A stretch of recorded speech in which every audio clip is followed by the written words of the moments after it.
previous lecture. In yesterday's lecture, we discussed about common collector configuration. So we said in common collector configuration, the input is applied at the base, and output is taken at the emitter. And the collector terminal happens to be common terminal. We discussed that a common collector amplifier has some interesting properties. One of them is that we very intuitively derive that the output voltage will be approximately equal to the input voltage itself. In fact, if I assume R naught as infinity, then we said this entire current flowing here is emitter current, which is 0. If the emitter current is 0, so then Gm into Vb is 0. Okay, by alpha. Since Gm and alpha cannot be 0, the only other possibility is Vb being equal to Ve. So the base voltage is the input voltage and emitter voltage is the output voltage. So we said output voltage is equal to the input voltage. So the maximum gain you can get out of a common collector configuration is 1. We also said amplifiers which obey this property where the output voltage is equal to the gain of this system is equal to 1. So where the input voltage is equal to the output voltage, V0 equals Vi. Such a system is what we call as a voltage follower. Okay, the output voltage follows the input voltage. V0 equals Vi, therefore we called it as a voltage follower. Okay, and going by a similar definition, we said a common collector configuration, CC, a common collector configuration, can also be referred to as emitter follower, because your emitter here follows the base. Right, Vi equals V0, so emitter voltage is equal to the base voltage, so it's also referred to as emitter follower. So these are the different names for common collector configurations. So you can call it CC, the common collector configuration, voltage follower, or emitter follower. Okay, these are the 3 different names for a common collector configuration. We also discussed about the input and output resistances of a common collector configuration. We said for a, okay, see, GM, what is transconductance? So once you bias your transistor, you take your transistor, once you bias it with a current I, okay, so GM depends upon, remember we discussed the transfer characteristics. What is GM? The collector current. You plot collector current versus VBE. Normally what you do, you bias your circuit with some quiescent collector current and VBE, quiescent. GM is the slope at this point. GM cannot be 0 unless your quiescent current itself. GM will be 0 only at this point. Okay, so at this point, if you see, your GM itself will be 0. Because the slope of this curve will be 0. Is that fine? So your GM is the quiescent collector current divided by VT. That's your GM. As long as there is a finite bias current, DC bias current flowing in the circuit, the GM will be finite. Now in the circuit, what I've shown here, this is small signal model. In DC, there is already a current source attached to this. So the circuit is already carrying a DC current. Some DC current given by ICQ, right? So for the circuit to behave as an amplifier, it has to carry some DC current. Otherwise, it will not behave as an amplifier. If it is carrying a DC current, then the GM cannot be 0. GM is given by ICQ upon VT. AC wise, it's open circuit. When I'm doing a AC analysis, I remove the DC current source and then analyze it. So this is Vi and this is V0. So therefore, GM is not equal to 0 because it's found at a given DC operating point. As long as there is a finite collector current flowing in the circuit, GM cannot be 0. Okay. The next thing we discussed is input and output resistances. We said if I assume R0 is infinity, the input resistance in a common collector configuration, if R0 is infinity, is that even though I'm applying a finite input voltage here, Vi, okay, if I apply a finite input voltage, I'm going to output my open circuit my output. If I open circuit my output, we said that the output voltage will be equal to Vi itself, right? V naught will be equal to Vi. So the emitter current becomes 0. If the emitter current is 0, the change in emitter current is 0. So this, when I'm writing emitter current 0, I'm referring to the small signal emitter current. The change in the emitter current is 0.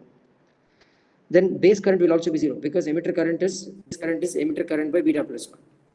So if emitter is 0, base current will also be 0. So since base current is 0, Vi upon Ii, the input current is the base current, is infinity. So your input resistance is very high, it's infinity. The second thing we discussed is the output resistance. Output resistance, we said to measure output resistance. For the time being, I was shorting the input and I've also shorted the collector. Now we are applying an input voltage and looking at this point. So I'll use the word called looking. So you're looking into a node means you're trying to measure the resistance at that node. So now you're looking into the collector node, emitter node.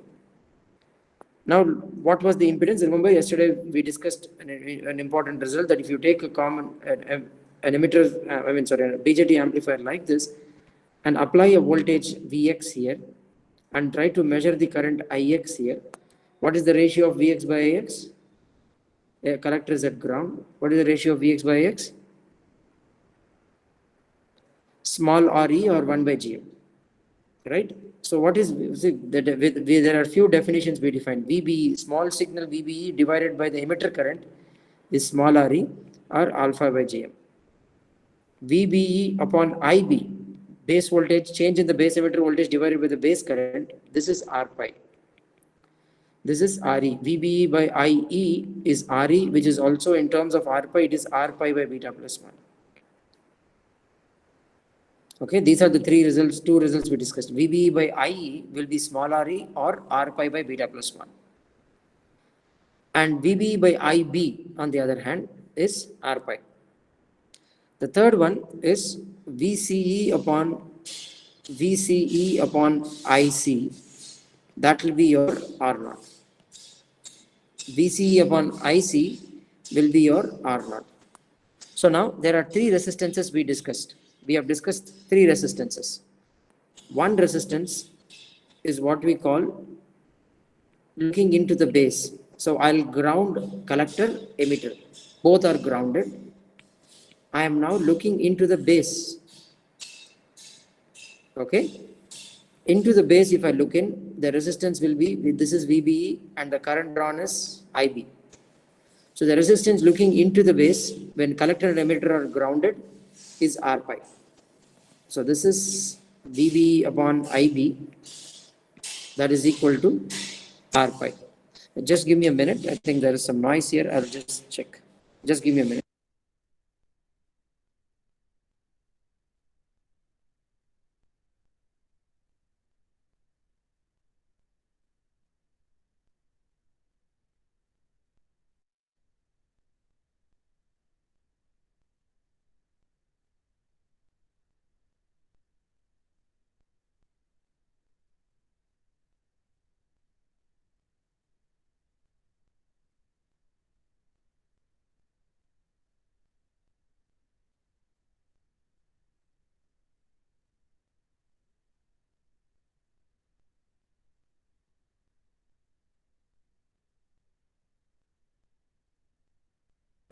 Yeah.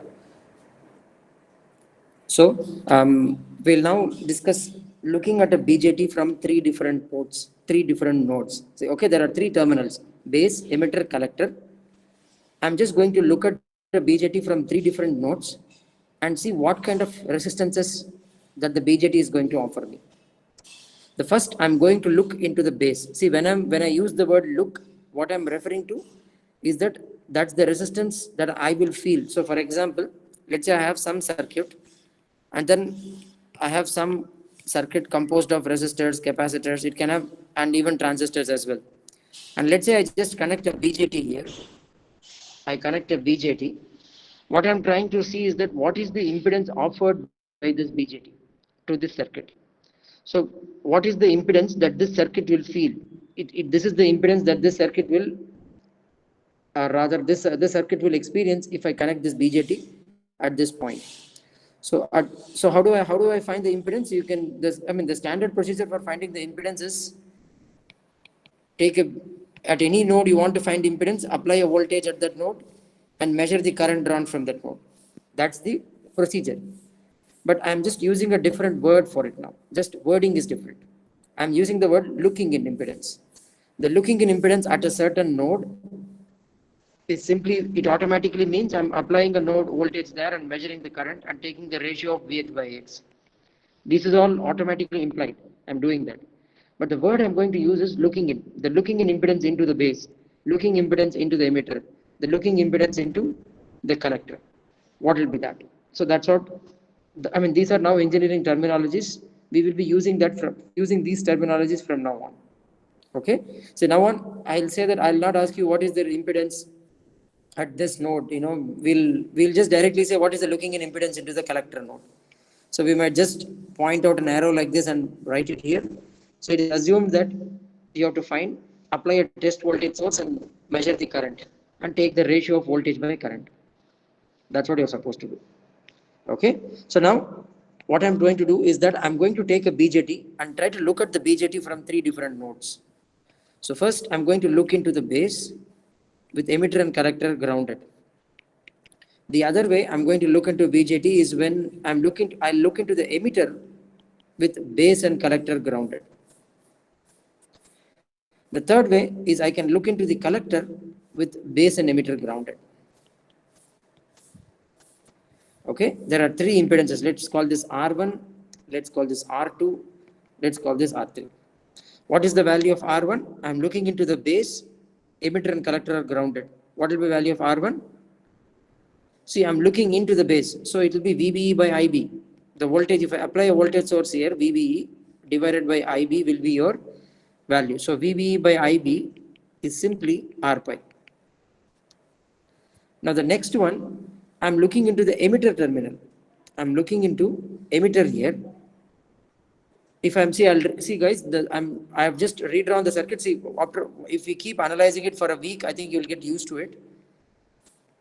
First time, I'm looking into the emitter. It will be R pi by beta plus 1. Is that clear? It will be, because it's the same VBE by IE now, so the resistance will come down. So you can redraw the circuit this way. I have grounded both emitter and collector. I'm looking here. Both these circuits are equivalent. Right? I've just redrawn it. That's it. So when I look at it, what is R1? The value of R1 is the looking in resistance into the base. The value of R1 is R pi. We are looking into the base. Okay. So VBE by I pi. R1 in this example is VBE by IB, which will be R pi.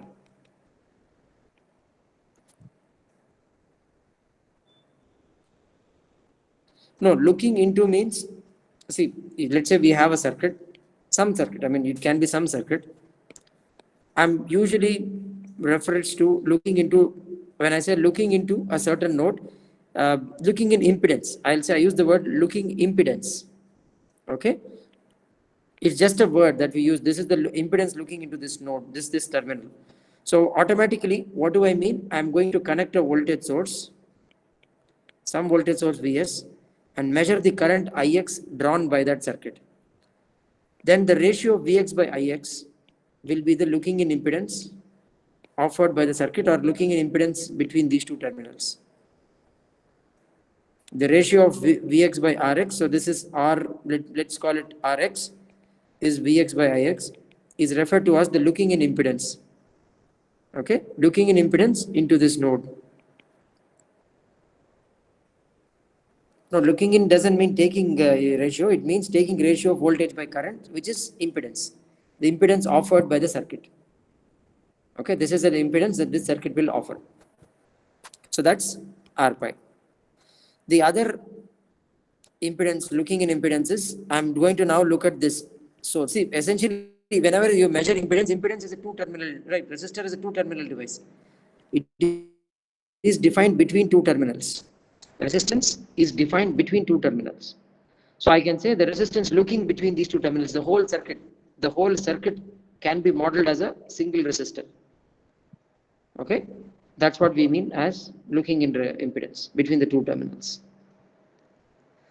So here the entire BJT between base and emitter, because I'm looking into the base, can be modeled as a resistance of value R pi by beta plus 1.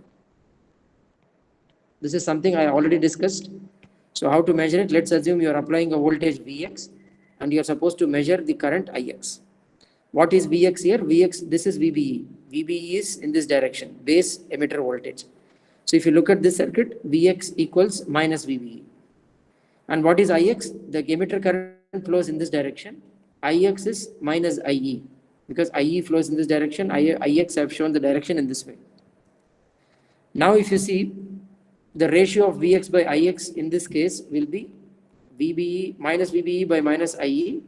So it will be VBE by IE, which is R pi upon beta plus 1 or small re. Okay, so that's it. So now you know looking into the base. The third one is looking into the collector with emitter and base shorted. If I'm looking into the collector, what is the impedance here? R3, R0. It is R0. R0 is simply VCE by IC. Right? VCE by IC, small signal VCE by small signal IC. And we know how to find R0. Yes, R0 is simply early voltage upon the quiescent collector current. So now we know how to find looking in impedances. Okay. So I'll just come back to common emitter config, common collector configuration. In a common collector configuration, we said if I use a common collector amplifier, the voltage gain is 1. V0 by Vi is 1. But then why do we use a common collector amplifier? Because the voltage gain is just 1, right? Whenever we want to use some circuit as an amplifier as an amplifier, you want the amplifier to give you a gain greater than 1, right? But common collector amplifier has just a gain of 1. So then how can we call this as an amplifier? To understand that, you have to understand the simple concept of power transfer to the load. So let's say we have a voltage source, Vs, with a finite source resistance. If you recall the first lecture, I said one very important thing. What does Rs capture here? What does Rs capture?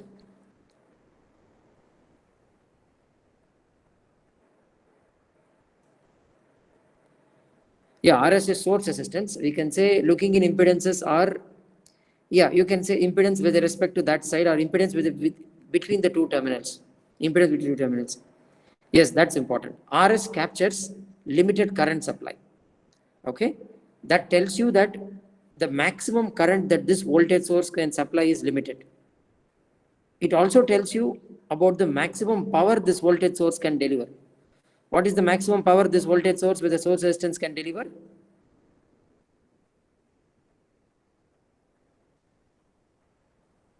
So there is a result Vs square by 4Rs. So if whatever be the load resistance you connect, maximum power transfer happens when RL equals Rs. When RL equals Rs, the current flowing in the circuit will be Vs upon 2Rs. And the voltage across the RL will be Vs by 2. So the total multiple V into I, that's actually Vs square by 4Rs is the maximum power.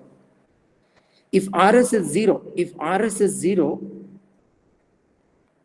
directly I can connect the voltage source to the load resistance. Okay, then you can deliver any power dictated by the load resistance. So which will be Vs square by RL. That will be the power that will be delivered to the load resistance. But the problem is that if I have a finite Rs, you can deliver power to the load resistance, but that power can never exceed. It will always be less than or equal to Vs square by 4Rs. That's the model that this is telling us. Usually what happens is, sometimes you can design amplifiers, and when you design an amplifier, if the output resistance of an amplifier is high, Rout is very high, then what will happen is that amplifier, see, let's assume you have some amplifier, you have designed an amplifier. Any circuit, you know from basic electrical sciences, that any circuit can be represented as a Thevenin equivalent. What is a Thevenin equivalent? Any circuit. You can have a complex circuit. you can represent by Thevenin equivalent. What is Thevenin equivalent? See, I can have a complex circuit comprised of voltage sources, current sources, resistors, dependent sources, and all of that. Between these two terminals, what does Thevenin equivalent tell you?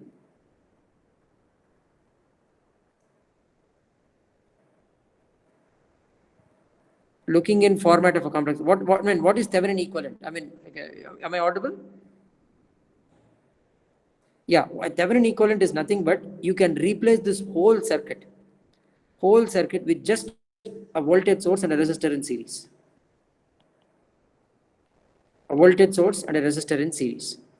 So sometimes what happens is you actually will be designing a complex amplifier and finally you will be connecting it to a load resistance. This is what I told you guys. You normally can eventually you will be connecting it to a load resistance.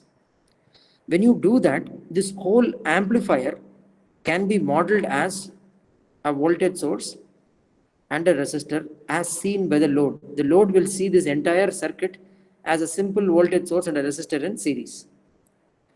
When that happens, if your output resistance of this amplifier, which will be the source resistance, which will be, I've called it as RS here. RS here is the output resistance offered by the amplifier. If your output resistance is of this amplifier, which is RS, if it is much greater than RL, then do you see the problem? Your power can be significantly limited. The power that you can dissipate across RS is significantly limited. The maximum power you can deliver is determined by the R out of the amplifier. So you see the problem now? The problem is that if your amplifier output resistance is very high, then if you connect it to a small load resistance, then you end up having a problem. See, ideally you are thinking that let the Thevenin voltage, I think I should use a different terminology because Vs and Rs might be confusing to you. Let the Thevenin voltage at this point be Vt. The Thevenin voltage is Vt. Let the Thevenin resistance be Rt. Ideally, you are thinking that since the voltage delivered by this amplifier is Vt at this node, you expect it to deliver a power of Vt square by RL. You expect it to deliver a power of Vt square by RL. But if the amplifier has a finite output resistance that is given modeled as RT here, what is the maximum power the amplifier can deliver? Open circuit voltage is Vt. This is the model for the amplifier. Vt square by 4 RT. Yes. So it will be Vt square by 4 RT. Now if you see the power that you want, see the load wants a power of Vt square by RL. But you can only deliver a power of Vt square by 4 RT. If your RL is much smaller than RT, you will never be able to supply the power demanded by the load. The load is demanding a power of Vt square by RL. But you are saying I can only deliver you a power of Vt square by 4 RT. Okay? If your RT is much greater than RL, this number, this I'll call it as P max, is definitely going to be much smaller than,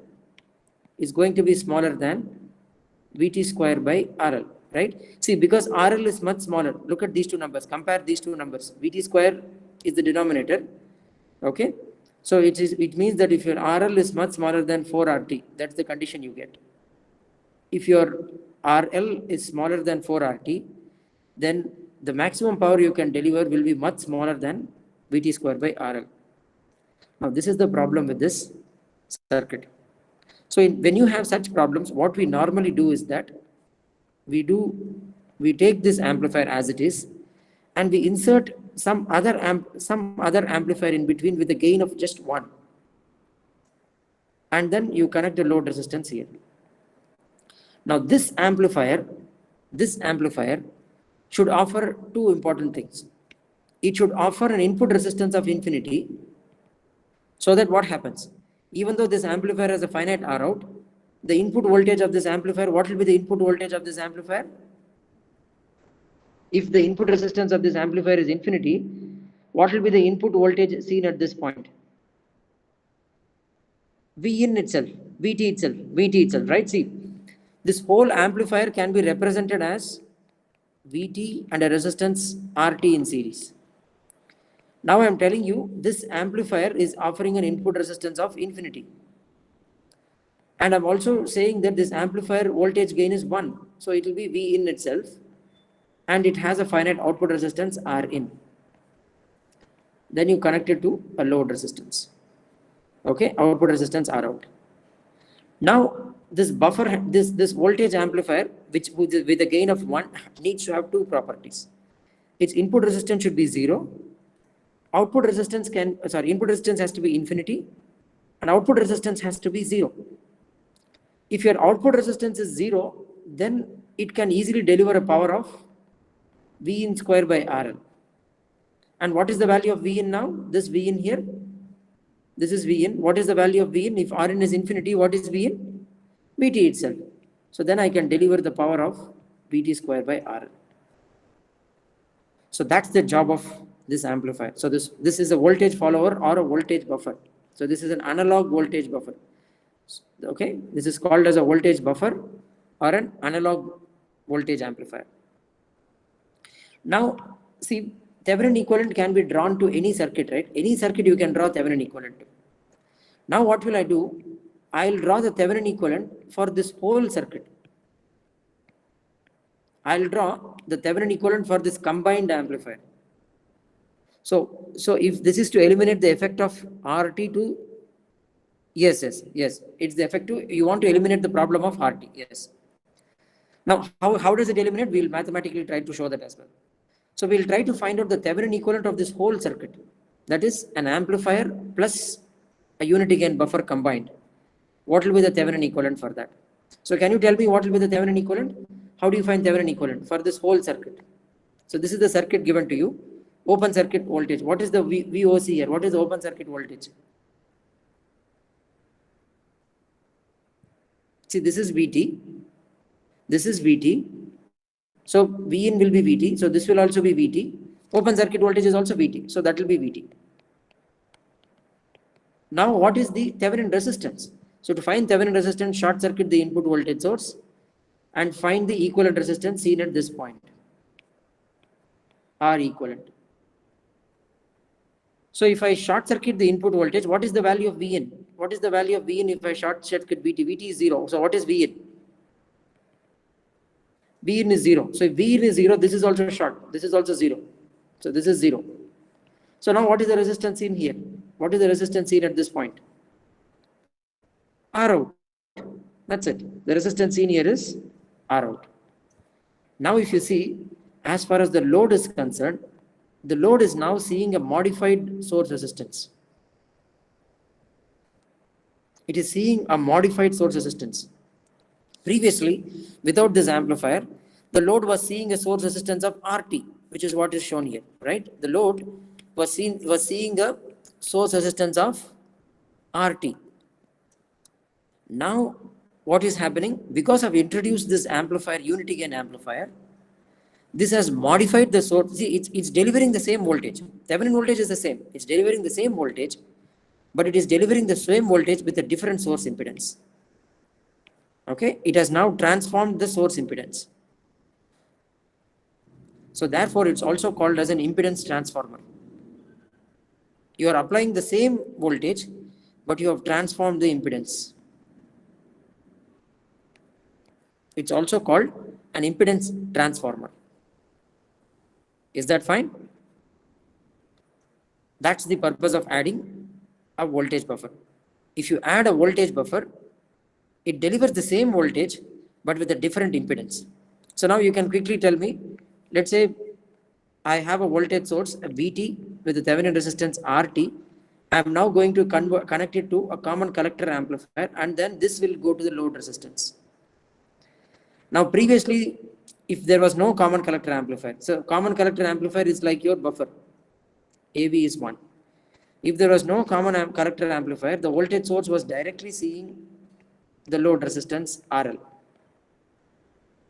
Now what will I do? I'll just try to find the Thevenin equivalent with the common collector being present. So let's find the Thevenin equivalent. So you have Vs, you have Rs, So Thevenin equivalent, I'll open circuit the load resistance. So now, what is the Thevenin voltage? What is the input resistance here? We just derived this. What is the input resistance? I've open circuited the collector, so IE is 0. No, IE is 0. If IE is 0, IB is also 0. I've open circuited it. See, always remember, input resistance, if emitter should also be ground, then it is R pi. Emitter should be ground. Then only it is R pi. It is infinity, yes. Now, because your emitter is open, it will be infinity. Because the emitter current is 0, base current is 0, it is infinity.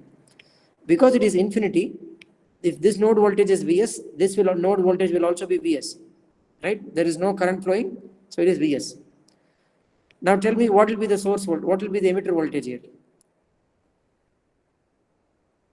Open circuit voltage, emitter voltage. Vs itself, right? We just said it's emitter follower. Emitter voltage will follow the base voltage. This will be Vs. So the Thevenin voltage is Vs itself. The Thevenin voltage is Vs itself. Now let's try to find out what is the source resistance. Output resistance. Output resistance, I'll short circuit this node and try to find the equivalent resistance seen at this node. What will be that value? Approximately, ignore Rs for the time being. What will be that value? I'm looking into the emitter. What will be that value? I'm looking into the emitter. Ignore Rs for the time being. If you ignore Rs, you are looking into the emitter.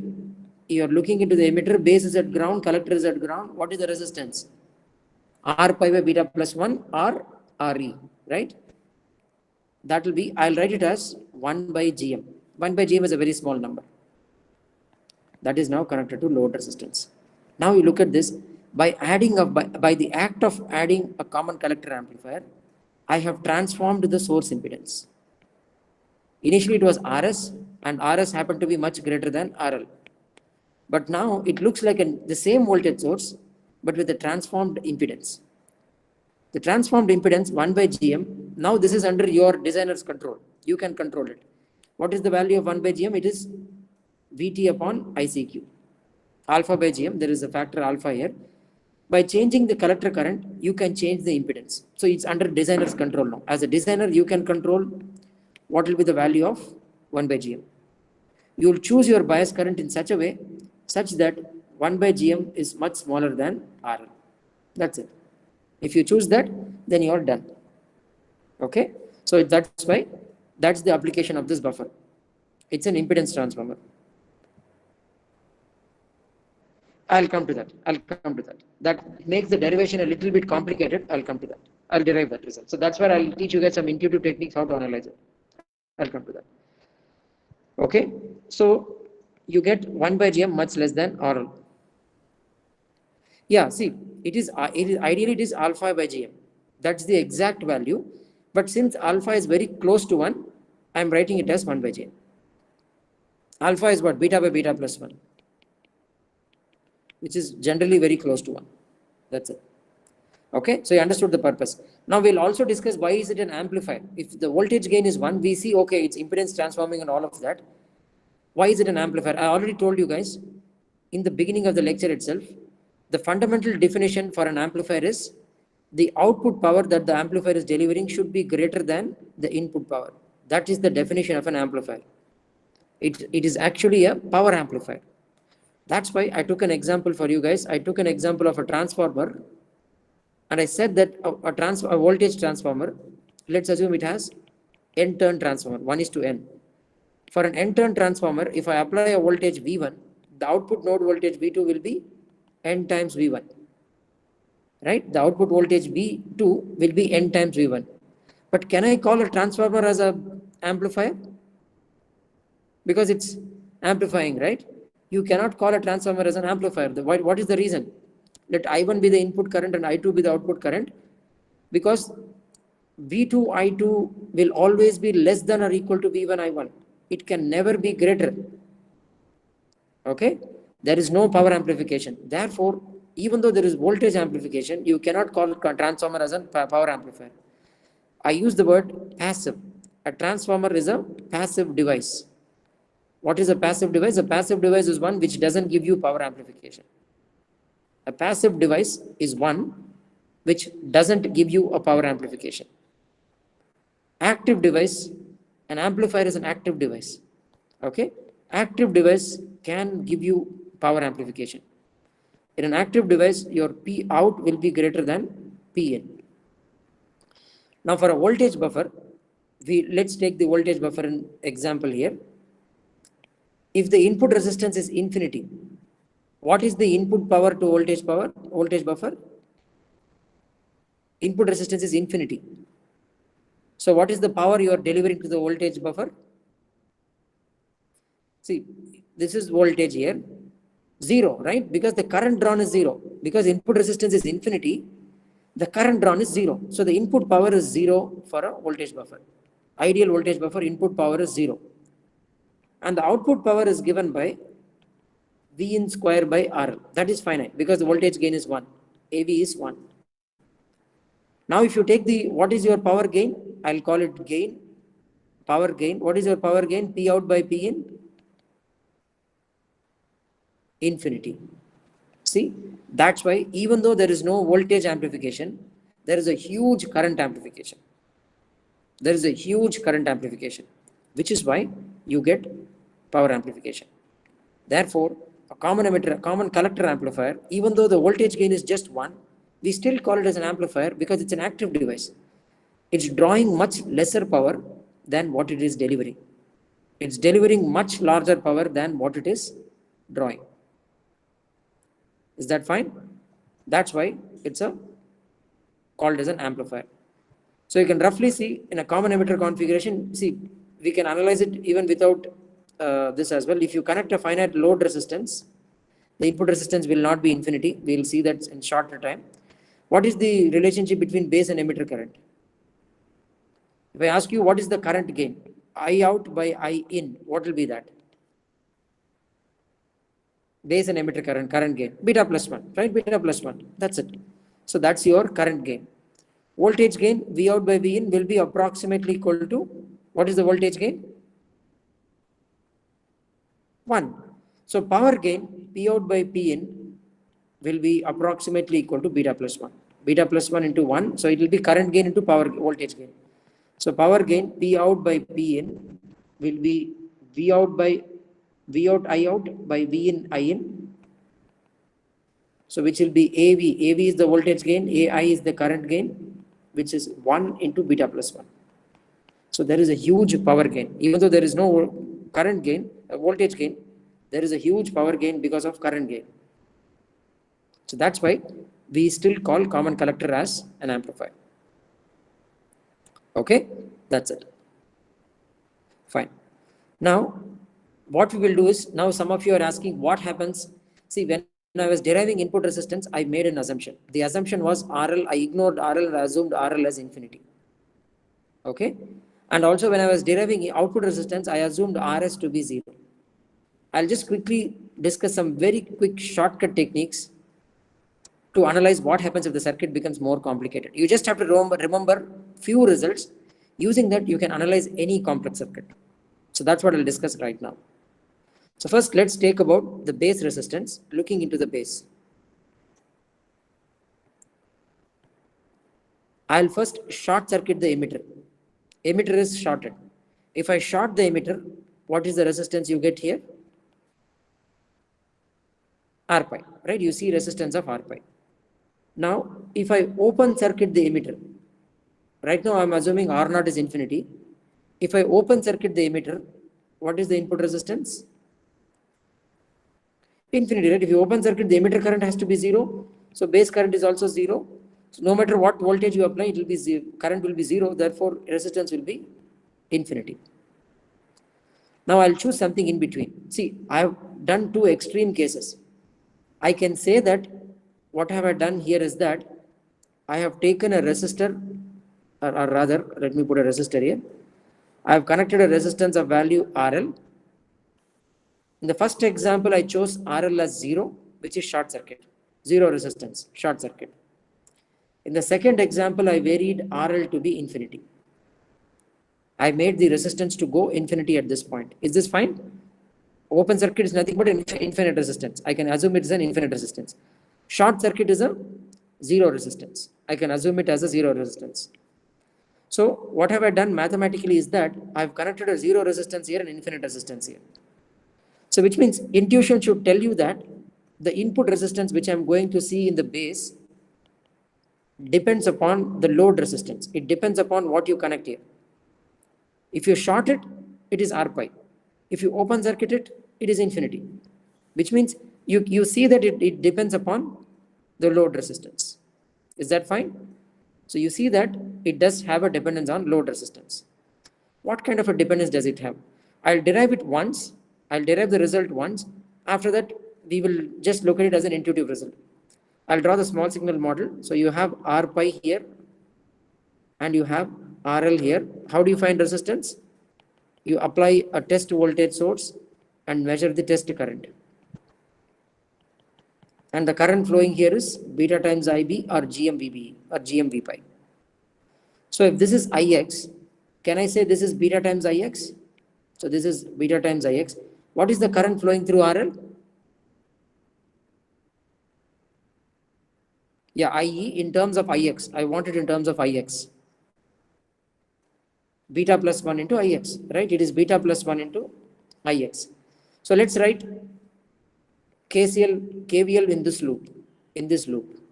So your voltage Vx equals Ix R pi, that's the voltage drop across R pi, plus beta plus 1 Ix into RL. This gives you R pi plus beta plus 1 into RL. Okay, into Ix, this is your Vx. Now I'll take Ix to this side. So you will get Vx upon Ix as R pi plus beta plus 1 into RL. So very interesting result.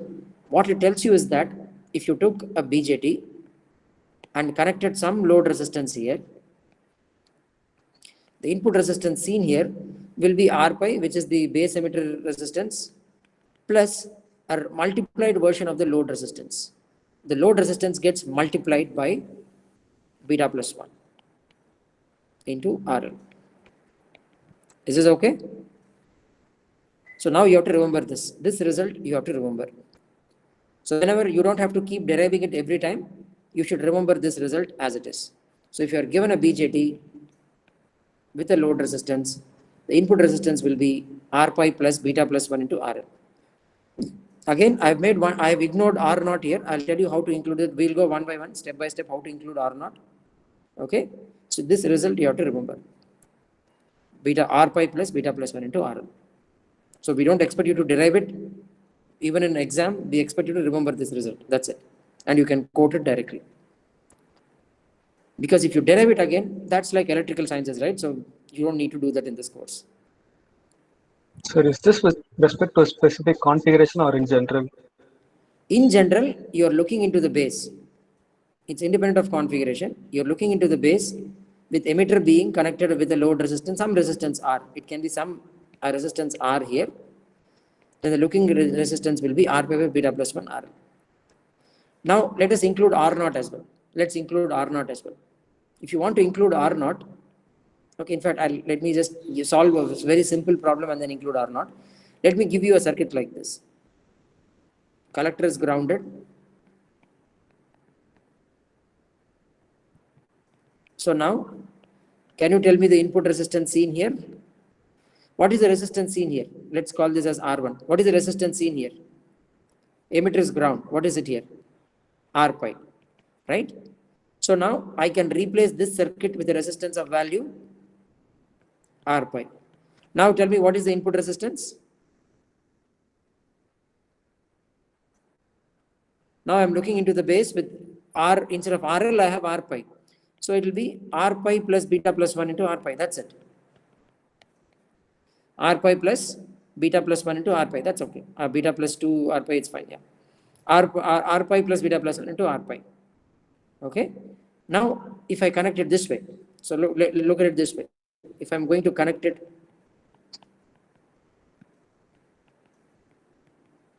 so can you tell me what will be R in now? So here it will be R pi. What is the resistance seen here?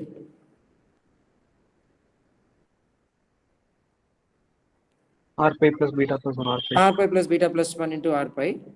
Now what will be the resistance seen here at the input? R pi plus beta plus 1 into the whole thing. Beta plus 1 into R pi plus beta plus 1 into R pi, the whole thing.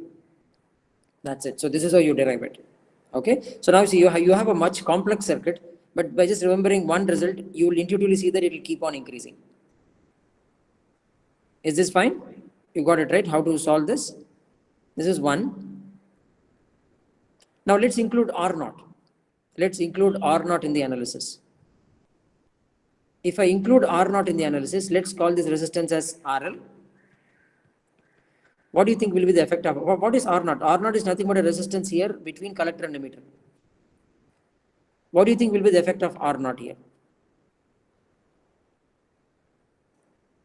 Can I simply add it in parallel with RL? Because see, it is, this node is common with RL. This node is also AC ground. So can I simply say, instead of R naught, I can just model it as RL parallel R naught. Can I do this? Is this fine? R naught, because it is from collector to emitter, collector is at ground. So therefore RL and R naught are parallel, so I can write it. Now what will be the resistance? Looking at input impedance, what will be that? It will be R pi plus beta plus 1 into RL parallel R naught. That's it.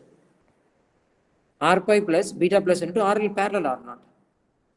It's a simple result. Fine. So if you actually take a single BJT, collector is correct, grounded, emitter is open. Now if I ask you, consider R naught and tell me what will be your input resistance. Consider, don't ignore R naught, emitter is open, tell me what will be your input resistance. Previously we said it is infinity if R naught is infinity. Now consider R naught and tell me what will be the resistance. See, R naught is present between emitter and collector. So R naught is there. What will be the input resistance?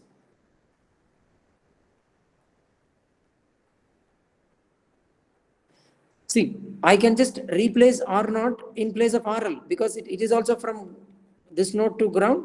So I can replace this and place R naught here. That's it. So now if I place R naught here, that's it. Instead of R naught, it will be RL. That's it. So it will be R pi plus beta plus 1 into R naught. Now this is a very interesting result. Even if you open circuit the emitter, and collector and this are grounded, the maximum input resistance you get out of a BJT is R pi plus beta plus 1 R naught. And I'll make one approximation. If beta is much greater than 1, this can be approximated to R pi plus beta R naught. And generally R naught will also be larger compared to beta. So this can be approximated to beta R naught. So this term beta R naught is a fundamental limit in BJTs. I'll talk about this term. We'll spend next lecture also mostly on this analysis itself, how to analyze circuits intuitively. Okay. So we have just discussed one result, which is you take a BJT and connect some resistance from emitter to ground. And if you're going to look at it at the gate, at the base, it is going to be R pi plus beta plus 1 into RL. Just one result. If you remember this, you can derive any other complicated circuit. A circuit which looks like this, you can use this result. Okay. So, and the maximum possible value is when RL equal to infinity. If RL is infinity, I told you guys initially in the analysis, I said it is infinity. But if RL is infinity, because of the presence of finite R naught, it will not go to infinity. And the limiting value of the input resistance will be R pi plus beta plus 1 into R naught. That's it. So that's for today's class.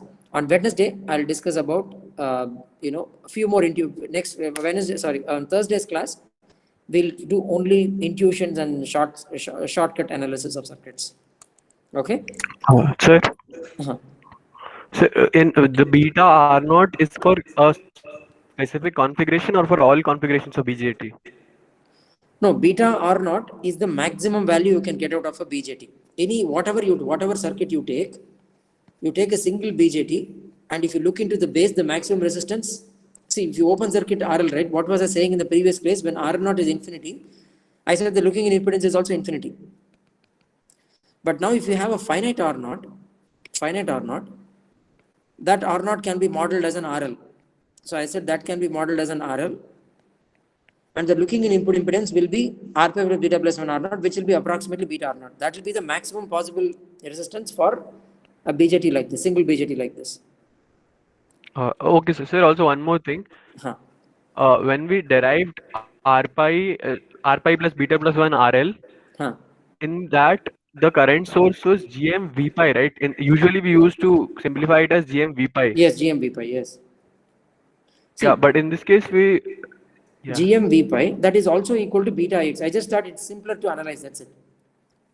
V pi, what is V pi? Oh, okay, sir, yeah. See, V pi is the voltage I across R see. pi. V pi is nothing but Ix into R pi.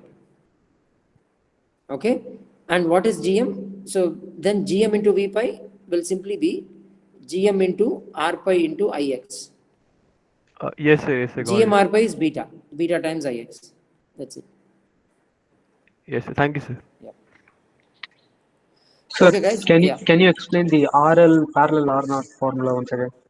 Yeah. Like how we got that? RL parallel R naught. See, I said if you want to include R naught, see, I may hold a class on Wednesday, guys. I'm not sure. I may hold a 1 hour class on Wednesday, but that's it. Okay. Otherwise, we'll meet directly on Thursday. If there is no class, we'll meet on Thursday. Okay. Yeah. Okay. If you include R naught, see, we say two resistors are in parallel if both the nodes are at same potentials. Then we say two resistors are in parallel. Now look at this RL. One node is anyway shared by R naught. The other node is AC ground. So they both are also same. So I can replace this RL, R naught, and model it like this. Instead of this is also AC ground, I can replace it here.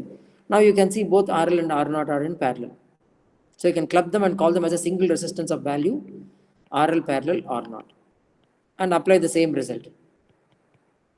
R pi plus beta plus 1 into RL parallel R naught. Input resistance is actually input resistance is simply R pi plus beta plus 1 into RL parallel R naught. Okay, sir. So we get the next formula, which is R pi plus beta plus 1 R naught if RL is 0, right? If What? yeah. Huh? So no, the next one, yeah, the next formula Limiting where case is RL is infinity. infinity. Okay, fine. Okay, If sir, RL got is it. infinity, then this result RL parallel R naught will be R naught itself. Yes, sir. Yes, sir. Thank you.